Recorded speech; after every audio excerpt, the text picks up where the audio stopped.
When I saw her face that afternoon, my whole world tilted, not in the way you lose balance, but in the way you lose breath. The woman standing next to my husband, smiling politely, was someone I hadn't seen in almost 15 years. Her name was Amara. My childhood friend. My secret keeper. And now, apparently, my husband's real wife. I remember the hum of the ceiling fan that day. How its blades cut through the silence of our living room as if trying to slice the tension before it suffocated us all. My hands felt clammy, even though I'd just washed the dishes and dried them. The sound of water still echoed in my ears. "Darling," Charles said, his tone too casual, too smooth. "I want you to meet someone." I looked up from the cup I was drying, the one with a tiny chip on the rim, the one he always used for his coffee. And then I saw her step forward. Amara. The same dimple on her left cheek. The same beauty mark under her eye. Her hair was shorter now, styled into soft curls that brushed her shoulders. But her eyes, they held something unfamiliar. A quiet knowing. For a moment, I thought it was a prank. Or maybe a strange coincidence. Maybe she had come with some surprise from my past. But the way she stood beside my husband, close enough that their arms brushed, made my heart sink before I could even ask. Charles's voice broke the silence again. "Amara, meet my wife, Evelyn." He turned to me, his smile tight. "Evelyn, this is Amara." I couldn't form words. My lips trembled, but no sound came out.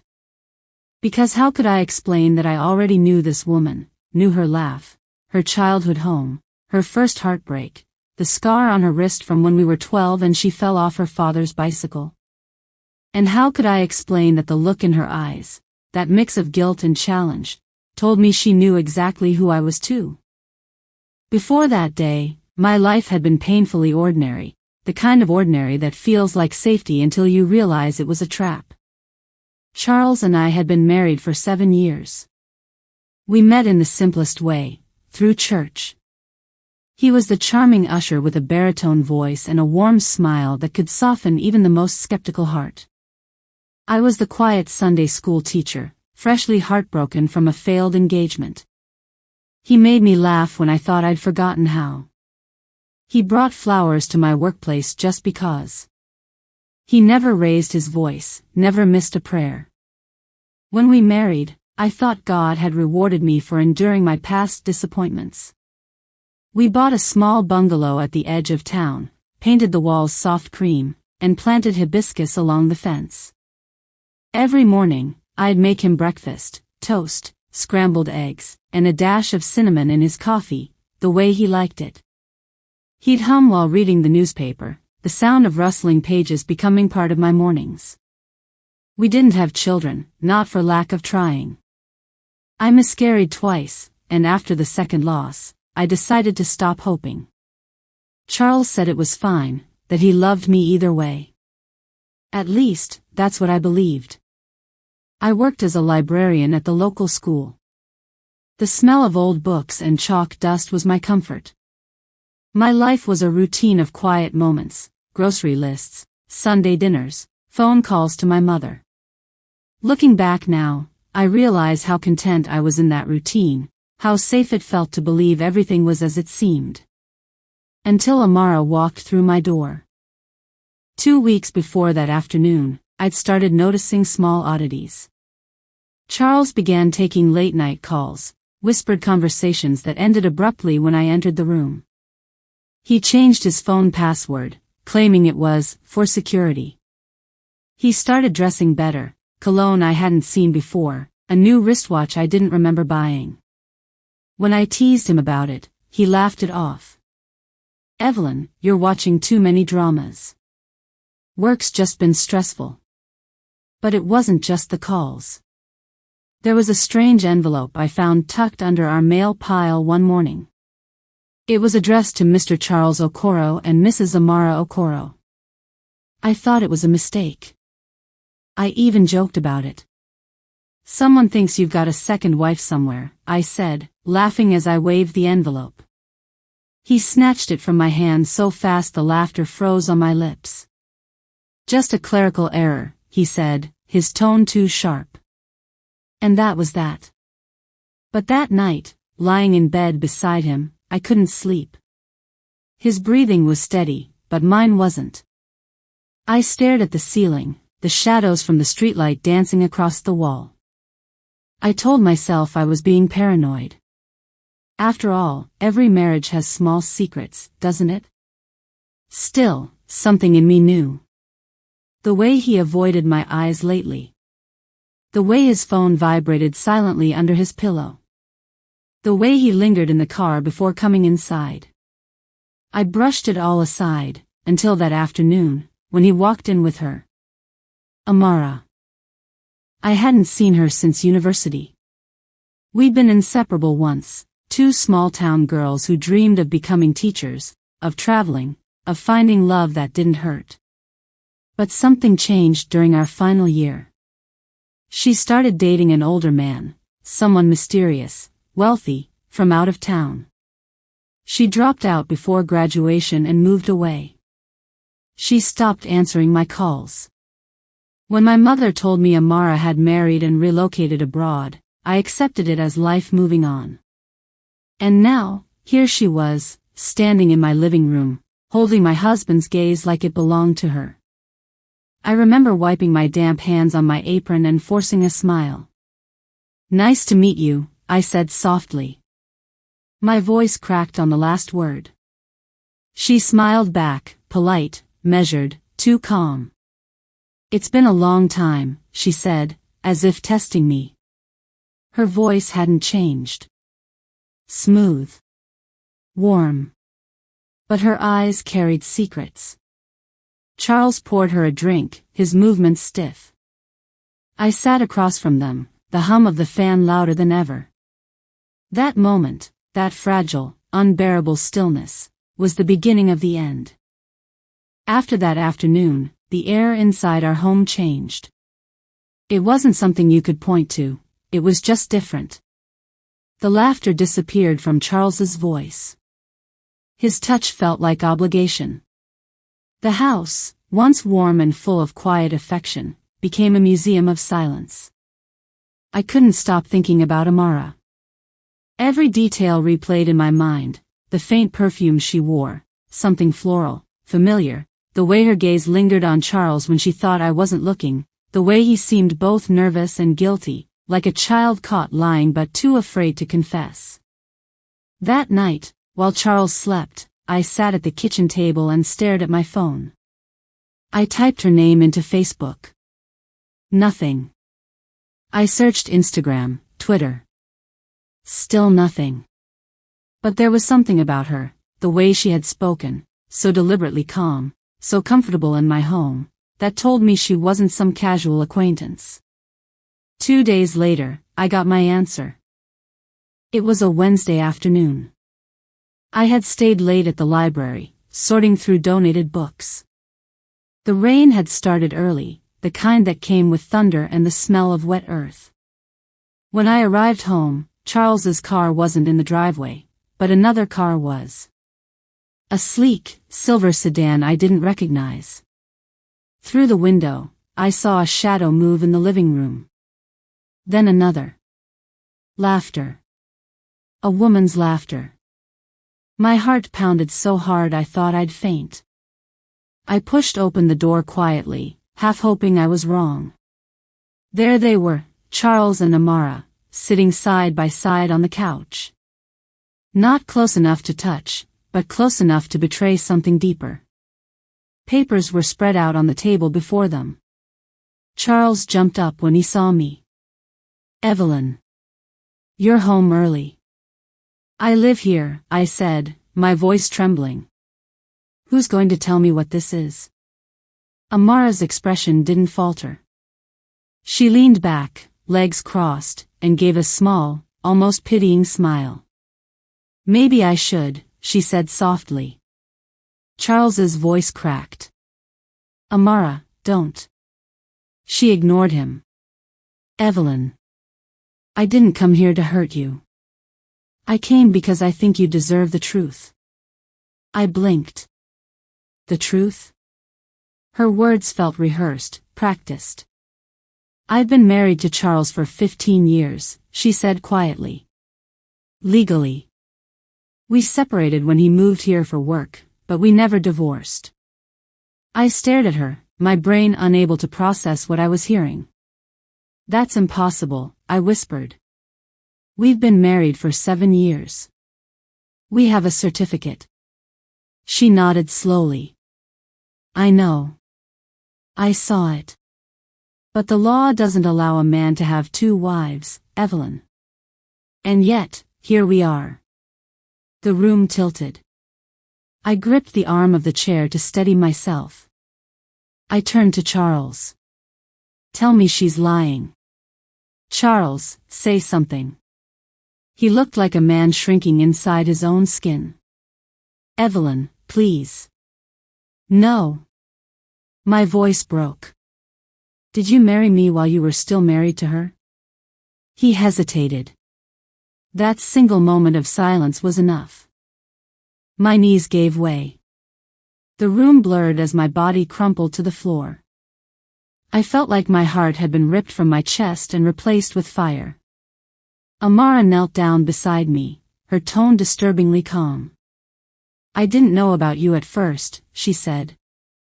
But when I found out, I needed to see who you were. I needed to look at the woman he betrayed me for.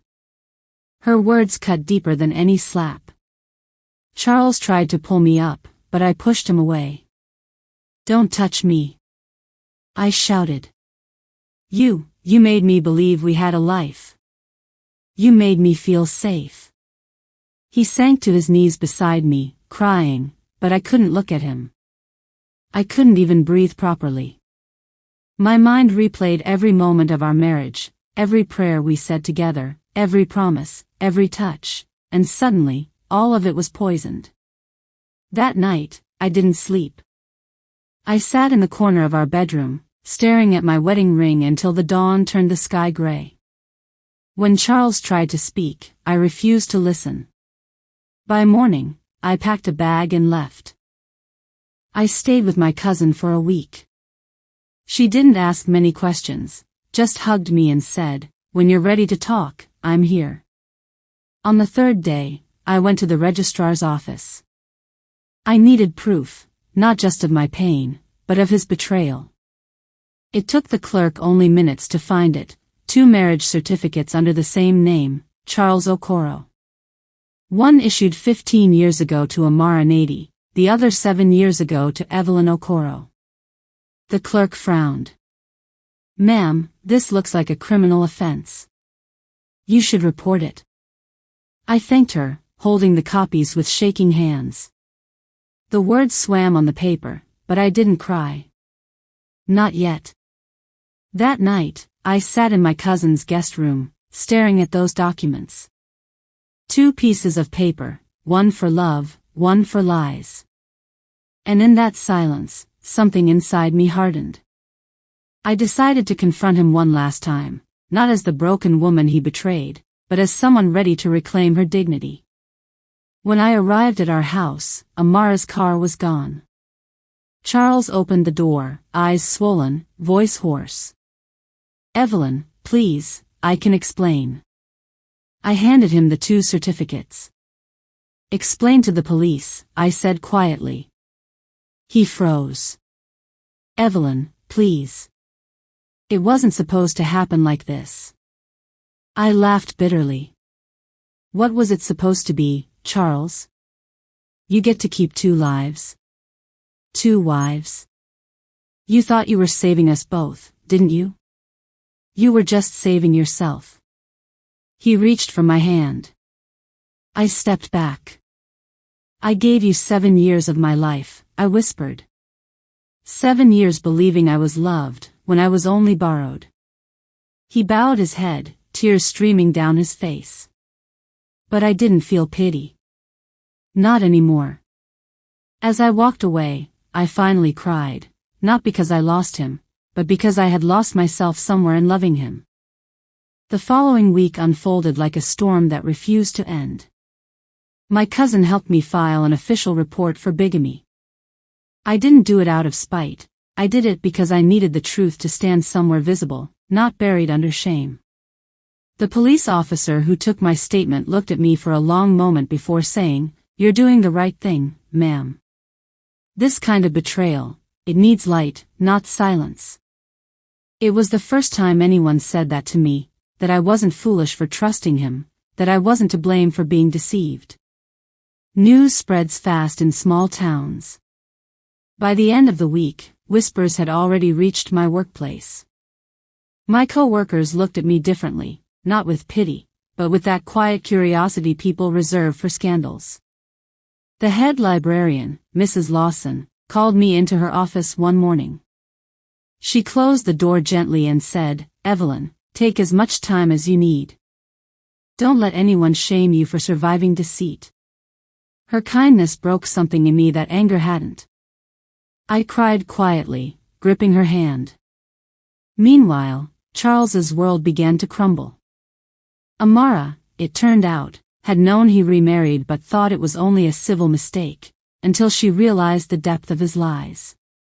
She filed her own legal complaint, demanding annulment and compensation. For once, both of us were on the same side of truth, not out of friendship, but out of shared betrayal. Still, the irony cut deep. The girl who once shared her childhood secrets with me was now the woman who had shared my husband. A month later, the police summoned both of us for statements. The waiting room was small, filled with the faint hum of a ceiling fan and the smell of disinfectant. I hadn't seen Amara since that day in my living room. When she walked in, she looked tired, her face bare of makeup, her shoulders tense. For a brief moment, I saw the same girl I'd grown up with, the one who used to braid my hair and whisper about dreams of owning a bookstore together. We didn't speak at first. The officer asked us both questions, typing as we answered. When it was over, we found ourselves outside, standing under a mango tree in awkward silence. Finally, she said, "I didn't know he married again, Evelyn. Not until last year. He told me you were just a friend who helped with paperwork." I believed him. I looked at her, searching for deceit. But what I saw was exhaustion, the same kind of tired that lived in me. "Maybe we both believed what we wanted to," I said quietly. "He was good at that, making lies sound like love." She nodded slowly, then looked at me with eyes full of old regret. "I never wanted to hurt you. I know that doesn't erase anything, but I needed you to know." I sighed. "We were friends once, Amara. Maybe someday, we can forgive ourselves for not seeing the signs sooner." She smiled faintly, not out of joy, but relief. "Maybe someday." We went our separate ways, two women bound by a shared wound neither of us asked for. The court proceedings dragged on for months. Charles was charged with bigamy and falsifying marital documents. When I saw him again in court, he looked smaller, the confident man I once admired now reduced to a trembling figure in a wrinkled shirt. He tried to catch my gaze, but I wouldn't meet his eyes. For the first time, I realized how far gone my love for him was, buried under layers of betrayal and disbelief. The judge's voice echoed through the courtroom. "Mr. Charles Okoro, this court finds you guilty of entering into a second marriage while your first remained legally binding." I didn't smile. I didn't cry. I just breathed. For the first time in months, it felt like I could breathe again. The verdict spread quickly through our community. Some people called to check on me. Others whispered, perhaps relieved it wasn't their story on display. Through it all, I stayed quiet. Not because I was weak, but because peace is sometimes louder than revenge. When the dust began to settle, I realized how empty my days had become. The house felt like a graveyard of memories.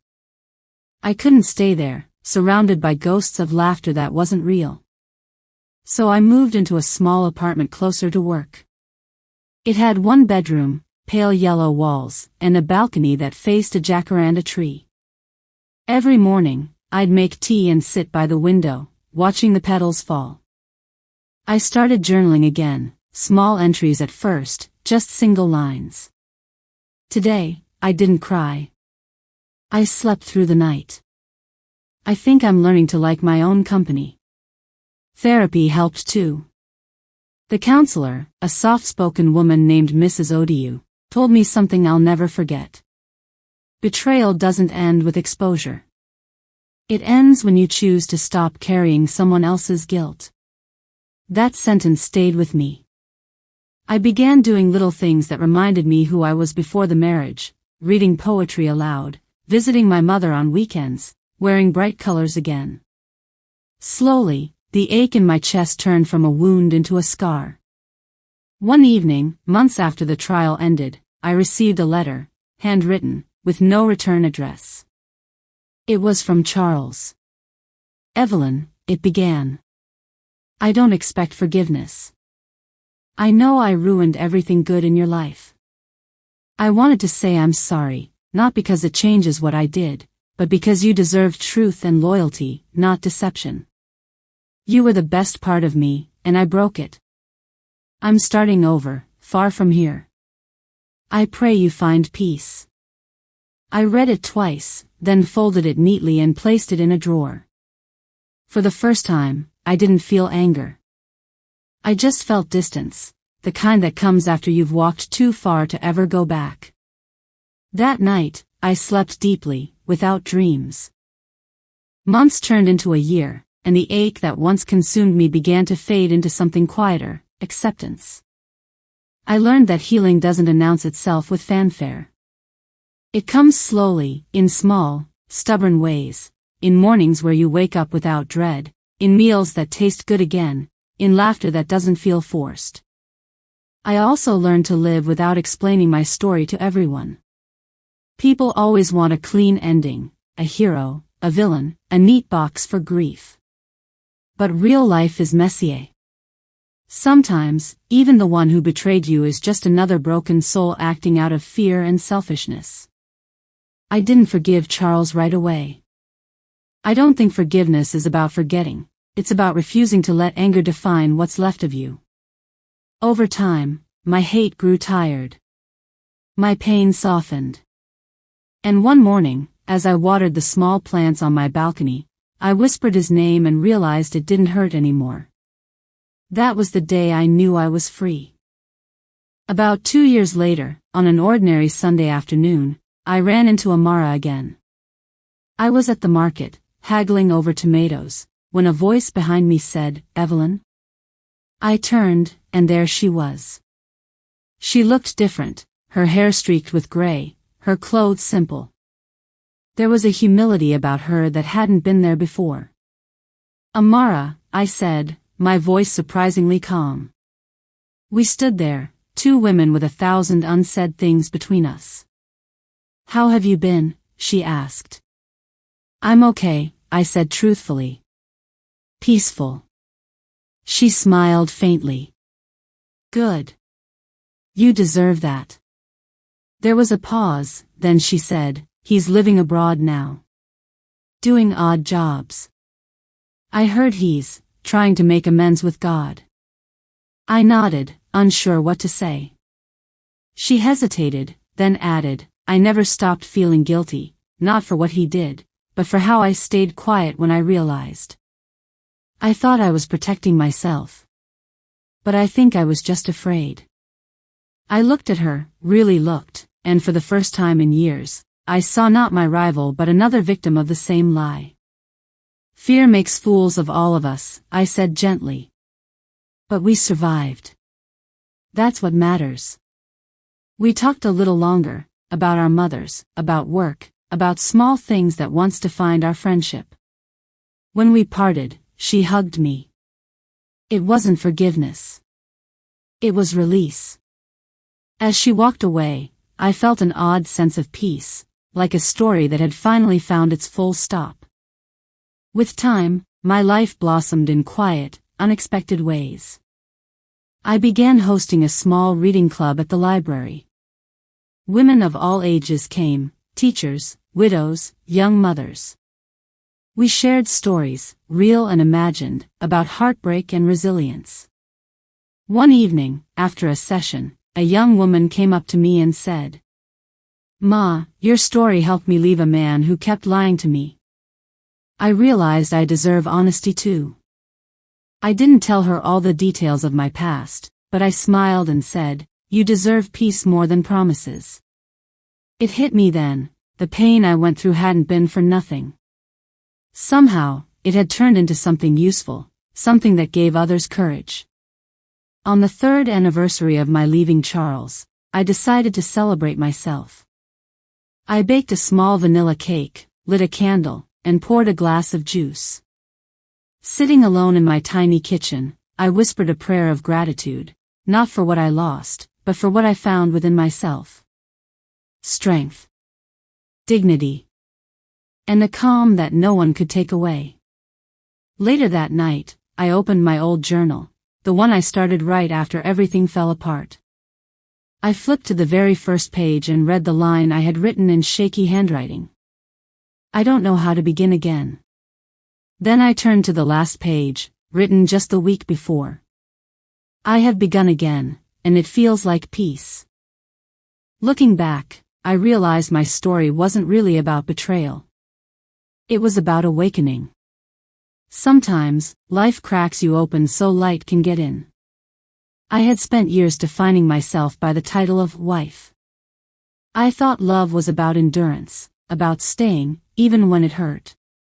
But real love, I learned, begins with self-respect. It begins when you stop begging to be chosen and start choosing yourself. I still believe in love. But now, I understand that love without honesty isn't kindness, it's captivity. If I could speak to the woman I was back then, the one who sat on her bedroom floor clutching 2 marriage certificates, I would tell her, "You will survive this. You will learn to smile again. And one day, you'll thank yourself for walking away before you disappeared completely." That's my story, the story of how I discovered that the man I loved already had a wife, and that she was the girl who once called me her sister. It took pain to teach me truth, and truth to teach me peace. Now, when I see couples holding hands or hear vows spoken at weddings, I no longer feel bitterness. I just whisper a quiet prayer that their love stays clean, that honesty never leaves their home. Because deception doesn't just break hearts, it rots trust, and without trust, even the prettiest marriage becomes an empty shell. I share my story not to invite pity, but to remind someone out there, maybe you, that no matter how deep the betrayal, you can rise again. You can start over. Would you have done what I did? Would you have walked away, or tried to stay and forgive? Tell me what you think in the comments below. And if you've ever had to rebuild yourself after heartbreak, know this, peace is waiting for you, just on the other side of courage.